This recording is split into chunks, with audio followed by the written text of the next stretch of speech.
The ANC's Secretary-General, Magashule, says the party will test the Constitution's existing limits on land expropriation.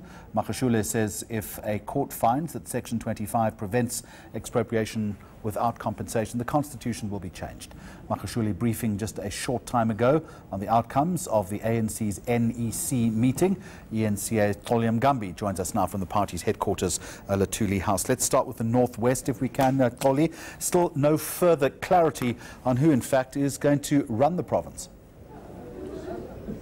Absolutely not, Jeremy. In fact, the party is saying that they felt that they needed more time to engage their structure in the Northwest province, and that the issue of the three names that were forwarded to the party for discussion, Magashule dismissing reports suggesting that these names were rejected. He says that no names were rejected. Instead, they just need more time to talk more on this issue. And in as far as dissolving the provincial executive structure in the Northwest, he says that no such a decision has been taken. Let's talk about the land issue, Xoli, if we can, essentially saying that land redistribution without compensation needs to be speeded up. The party is saying that once this is expedited, it will lead to better economic growth in the country, but a review of Section 25 of the Constitution then has to proceed. But do we have any further clarity on how the party plans to do that?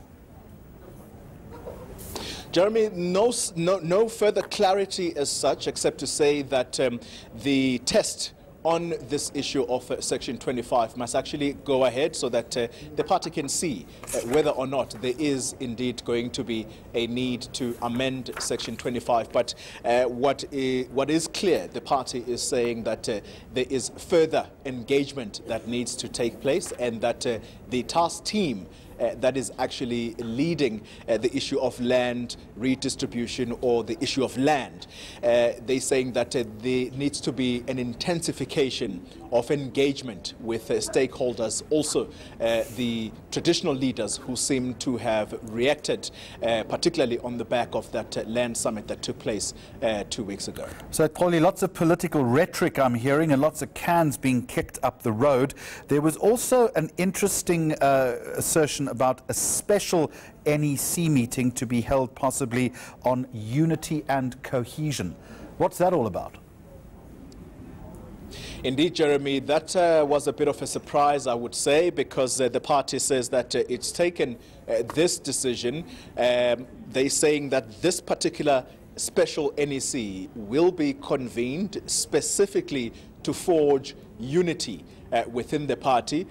Question further about what actually prompted this, the Secretary-General saying that this actually is also going to focus on governance issues, going then into issues of the killings that are ongoing, particularly in KZN, is saying that these are the issues that the special NEC will be discussing. I also took the opportunity, Jeremy, to ask the Secretary-General about the High Court ruling in Bloemfontein on the Estina dairy farm matter. You'll remember that the SG himself, as a former premier, has been implicated here as a former premier of the Free State province. And I asked him whether or not he felt that the asset forfeiture unit bungled this particular case before the court, given that the Guptas have now won the day there. He says that, well, look, he doesn't have any specific comment on that particular matter. He says that legal issues are legal issues, and therefore he doesn't see why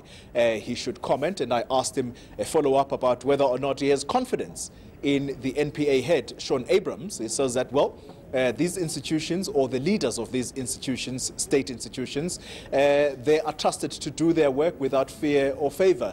And so he doesn't have any reason why he shouldn't have any confidence in Shaun Abrahams. All right, live at Xoli House for Newsday, senior political reporter Xoli Mngambi. Thank you very much indeed.